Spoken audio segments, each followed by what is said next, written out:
Tonight, one day closer to hearing from Brett Kavanaugh's accuser. New details including who will be asking the questions that as the president breaks his silence and slams another Kavanaugh accuser. Plus, the Rosenstein watch continues. Will the president fire the only man standing between himself and Bob Mueller? And why on earth would he choose the same meeting with Rosenstein to coincide with the same day as the Kavanaugh hearings? And later, America's most beloved TV dad now officially labeled a violent sex offender. Tonight, Bill Cosby behind bars. We will take a look at the fall of a man many felt was a part of their families.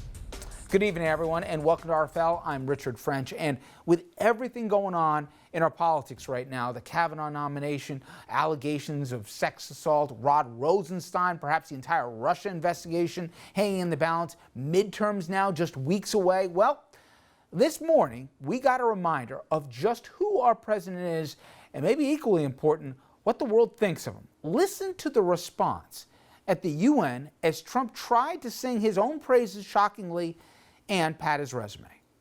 In less than 2 years, my administration has accomplished more than almost any administration in the history of our country. America's so true.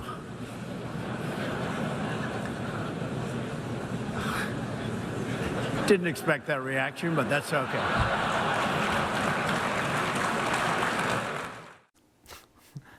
The world literally laughing at our president for once.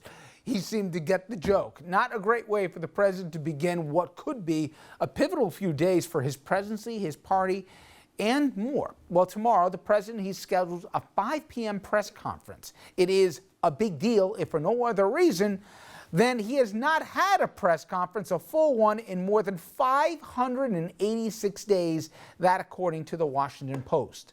Why so long? Well, consider this. The president has not had any press conferences since this impromptu one that, well, didn't go the way the president expected. You had some very bad people in that group, but you also had people that were very fine people on both sides. So now tomorrow we have the unscripted version of the president. Oh, that'll go well. Well, the day after the press conference on Thursday, Trump will go to the White House to meet with and determine the fate of Deputy Attorney General Rod Rosenstein. More on that later in the program. Now, while his Supreme Court nominee Brett Kavanaugh and the woman accusing him of sexual assault, Professor Christine Blasey Ford, will both testify before the Senate Judiciary Committee, with Kavanaugh's nomination hanging in the balance. Now, to try to salvage his nomination, the White House had Kavanaugh do something last night no other Supreme Court nominee has done in as long as anyone can remember. They put him on Fox News to deny allegations directly to the president's base. Yes, there were parties, and the drinking age was 18, and yes, the seniors were legal and had beer there. And yes, people might have had too many beers on occasion, and people generally in high school, I think all of us have probably done things we look back on in high school and regret or cringe a bit, but that's not what we're talking about. We're talking about an allegation of sexual assault. I've never sexually assaulted anyone. Meanwhile, we are learning some more about what will happen on the Hill on Thursday. We now know the hearing will begin at 10 a.m. with Dr. Ford's testimony. We're not sure how long she will be questioned.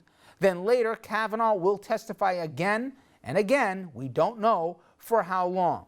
But we do know who will be asking the questions on Thursday. No women. So committee Republicans have taken the extraordinary step of hiring outside counsel.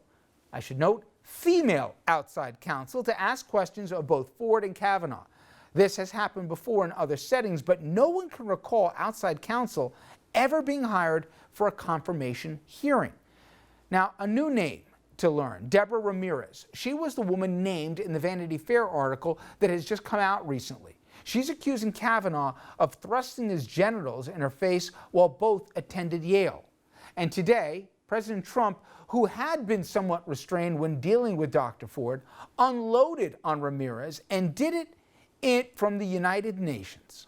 And now a new charge comes up, and she said, well, it might not be him, and there were gaps, and she said she was totally inebriated, and she was all messed up, and she doesn't know it was him, but it might have been him. oh, gee, let's not make him a Supreme Court judge because of that. This is a con game being played by the Democrats. But that comment couldn't come back to bite the president, as one of the swing votes needed to confirm Kavanaugh was asked about how Ms. Ramirez's accusations ought to be handled. These allegations of Kavanaugh's past. Well, Guys, we got something to clear path, guys. it would sure clear up all the questions, wouldn't it? Well, that was Senator Murkowski, one of those swing voters, Republican from Alaska. She and Susan Collins, Republican senator also, she from Maine. They're seen as the two votes that could go either way. And who knows, there may even be maybe a couple other Republicans that are getting uneasy with this whole process.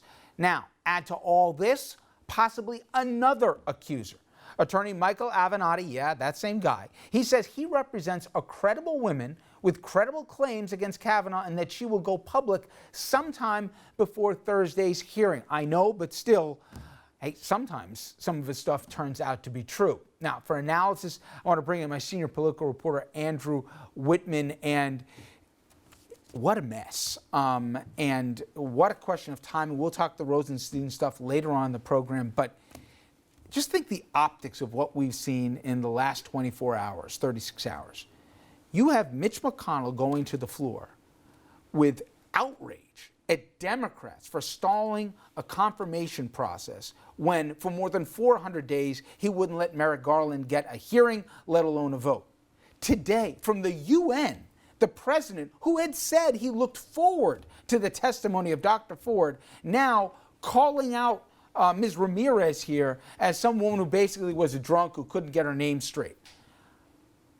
This has gone off the rails. Reportedly, we're hearing accounts that some in the conservative base were mad at the handling of Republicans on the Hill, that they weren't being forceful enough. Well, they seem to get the message.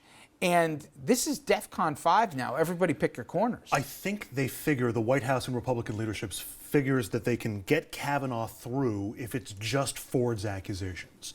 But when other people start coming forward, when other women start coming forward, that potentially adds credibility, because one of the big things that they've been saying is if there's only one accuser, who knows? It's not a pattern of behavior. But now that there are additional women who are coming forward, that's potentially grave for the Kavanaugh nomination, and it's clearly a cost-benefit analysis by this White House. They think the cost that they're taking on right now in terms of public relation, in terms of the optics, in terms of how bad the Republicans are going to look at this hearing on Thursday, is worth it to get Kavanaugh on the court.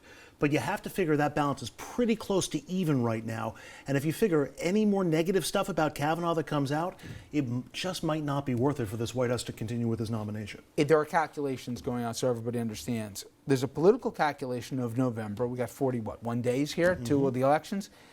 There's a feeling among some that the pushback against the 11th hour accusations against Kavanaugh might not play well, even among women in some swing districts or whatever. They think there might be an overplay, and they'll blame Democrats here because changing the rules late in the game. Moreover, they're saying, to your point, wait a minute, Democrats, and a few of them stupidly have tweeted this, if we can just not get Kavanaugh confirmed, after November, we'll have majorities in the House and the Senate, and we can force them to put a more moderate pick back on the court, which speaks to the transparent, possible transactional move here that's really not about Kavanaugh and sexual assault. It's all about getting one of their own on. The naked politics of this, Andrew, I don't know what the public will see, but that's where we are right now. Well, and Republicans are trying to play the naked politics in their defense and saying Democrats have colored outside the lines. Feinstein went too far in not telling people enough about the first allegation, and so on and so forth. And these allegations all came in so late. I just don't see that being as effective as an argument, particularly on a topic of this sensitivity, as actually hearing from the accusers and letting this whole thing play out. Keep in mind that you've got a court appointee who is, let's face it, on this issue, somewhat out of step with where the country is right now. The country's in the midst of the Me Too movement. The court's not there yet. And so when you have a situation where the court is almost out of step with the public on something, the public has a right to see just how far out of step that's going to be. And I think they want the answers to all this wrapped up. And I will tell you, with a president with multiple credible allegations of sexual harassment, if not assault, we all know the Access Hollywood tape and all the rest. between what he said today and Lord knows what he may say tomorrow about this. It's a reminder about a generational out-of-touch guy and how he looks at women's rights and women's harassment here as being a non-issue. Again, as they say, stay tuned.